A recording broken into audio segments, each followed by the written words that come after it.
అందరికీ నమస్కారం. మనలో చాలా మందికి ఆఫీస్లో చేరగానే హెల్త్ ఇన్సూరెన్స్ కార్డు చేతికిస్తారు కదా. అబ్బా, ఇక మనకేం పర్లేదు, ఫ్యామిలీకి కూడా ఒక సెక్యూరిటీ ఉంది అనిపిస్తోంది. ఒక రకమైన ధైర్యం వస్తోంది. కానీ ఒక్క క్షణం ఆలోచించండి, ఆ ధైర్యం, ఆ భద్రతా కవచం నిజంగా అంత పటిష్టమైనదేనా?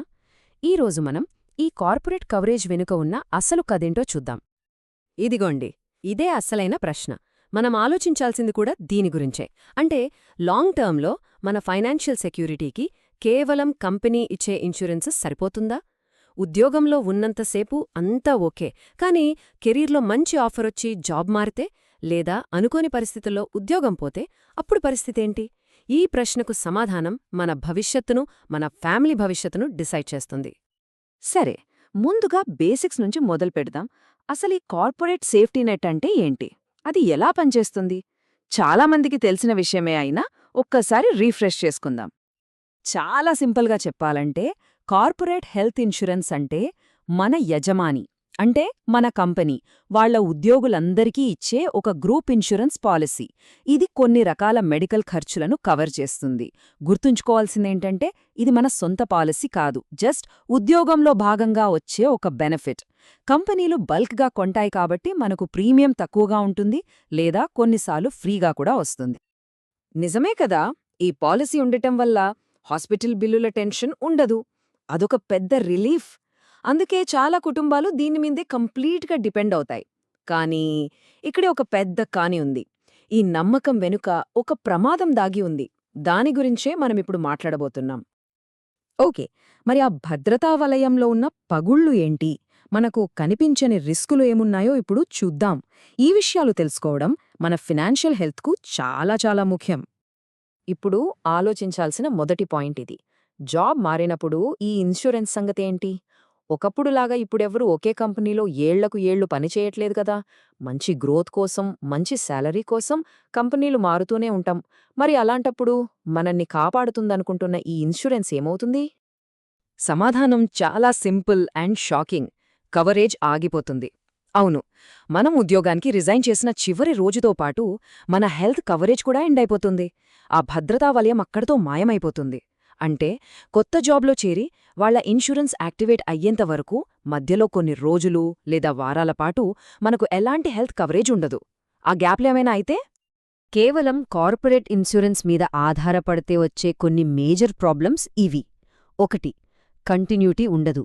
జాబ్ మారిన ప్రతిసారీ కవరేజ్ ఆగిపోతుంది. 2. ఇది పూర్తిగా జాబ్ మీద డిపెండయ్యుంటుంది. ఉద్యోగముంటేనే ఇన్సూరెన్స్. 3. ఇది చాలా ముఖ్యం. కొత్త పాలసీ తీసుకున్నప్పుడు కొన్ని జబ్బులకు మళ్లీ వెయిటింగ్ పీరియడ్స్ మొదటి నుంచి స్టార్ట్ అవుతాయి. ఇక 4. ఈ పాలసీని మనం మనకు నచ్చినట్టు మార్చుకోలేం. కంపెనీ ఏదిస్తే అదే. మరి ఈ ప్రాబ్లమ్స్ అన్నింటికీ సొల్యూషన్ ఏంటి? ఒక్కటే సమాధానం: పర్సనల్ హెల్త్ ఇన్సూరెన్స్. అంటే మనకంటూ స్వంతంగా ఒక పాలసీ ఉండటం. ఇది కేవలం ఒక ఆప్షన్ కాదు, ఈ రోజుల్లో ఇది ఒక కంపల్సరీ అవసరం. మన ఫినాన్షియల్ సెక్యూరిటీకి ఇదే అసలైన ఫౌండేషన్. అసలు పర్సనల్ హెల్త్ ఇన్సూరెన్స్ అంటే ఏంటి? సింపుల్గా, మనమే డైరెక్ట్గా ఒక ఇన్సూరెన్స్ కంపెనీ నుంచి కొనుక్కునే పాలసీ.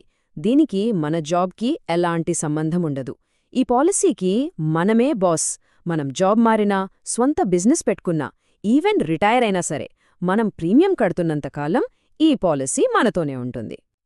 దీనివల్ల వచ్చే బెస్ట్ బెనిఫిట్స్ ఏంటో తెలుసా? ఫస్ట్ ఆఫ్ ఆల్, ఇది ఎప్పటికీ మన సొంతం, మన కంట్రోల్లో ఉంటుంది. 2. మన అవసరాలకు తగ్గట్టు, మన ఫ్యామిలీకి తగ్గట్టు దీన్ని పూర్తిగా కస్టమైజ్ చేసుకోవచ్చు. ఎంత కవరేజ్ కావాలి, ఏమేం ఫీచర్లుండాలి అన్నీ మనమే డిసైడ్ చేసుకోవచ్చు. ఇది మన మొత్తం ఫ్యామిలీని ప్రొటెక్ట్ చేస్తుంది.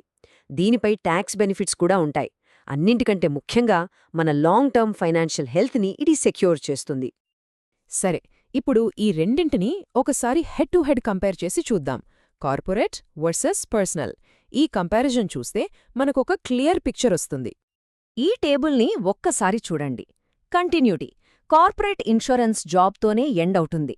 కానీ పర్సనల్ ఇన్సూరెన్స్ మనం రెన్యువల్ చేసినంతకాలం లైఫ్ లాంగ్ ఉంటుంది.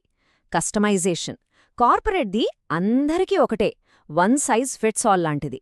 కానీ పర్సనల్ పాలసీని మన అవసరాలకు తగ్గట్టు మార్చుకోవచ్చు.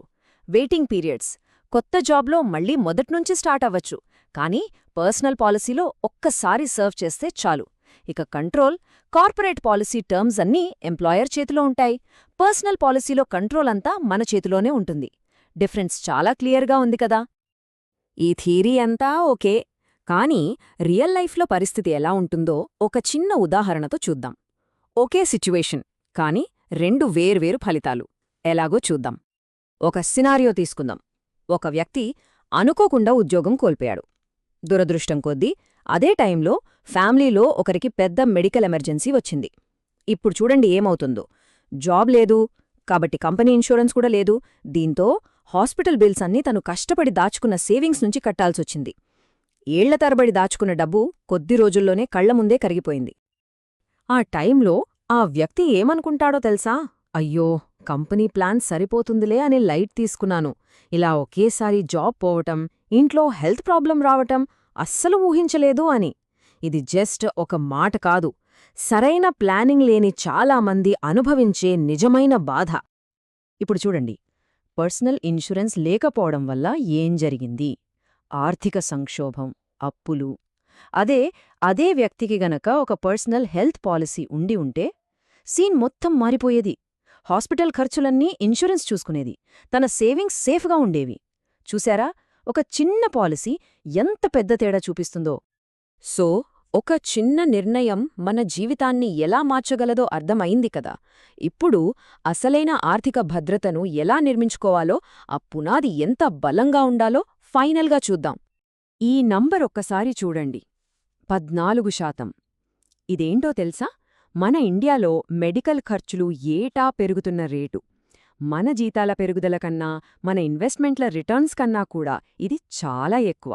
సింపుల్గా చెప్పాలంటే, ఈరోజు ₹1,00,000 అయ్యే ఒక ట్రీట్మెంట్ కొన్ని సంవత్సరాల తర్వాత 2 లక్షలవుతుంది. మరి ఈ స్పీడ్ని మన సేవింగ్స్ అందుకోగలవా?